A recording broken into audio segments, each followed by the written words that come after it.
গুনাহে জারিয়া কতই না ভয়ানক একটি পাপ, যা একবার করবেন শতবার আমল নামে উঠতে থাকবে।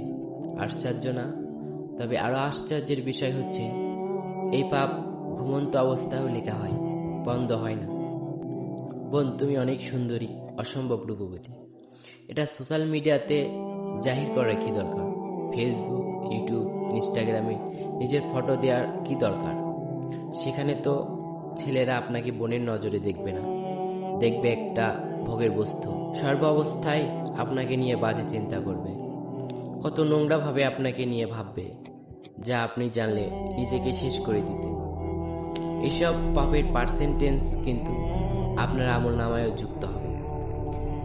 এমনকি আপনি মারা গেলেও কবর অবধি পৌঁছে যাবে। কিন্তু সেটা একদিন দুই দিন না, যতদিন আপনার ফটো সোশ্যাল মিডিয়াতে থাকবে।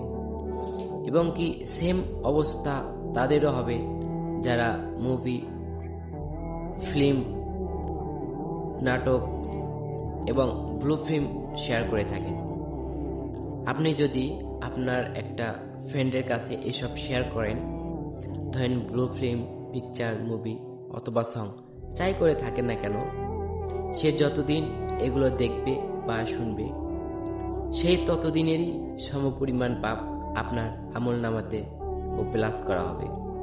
আর যদি সোশ্যাল মিডিয়াতে আপলোড দেওয়ার পর সেটা ভাইরাল হয়ে যায়, তাহলে এবার হিসাবটা আপনার হাতেই তুলে দিলাম।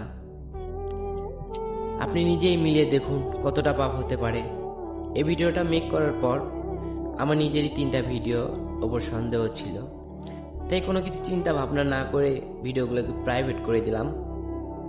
আপনারা যারা আমার এই ভিডিওটা শুনছেন, আপনাদের যদি এ ধরনের অশ্লীল কোনো গান, নাটক বা ব্লু ফিল্ম, যে কোনো ধরনের পিকচার যদি সোশ্যাল মিডিয়াতে আপলোড করা থাকে, দয়া করে এগুলোকে ডিলিট করে দিবেন।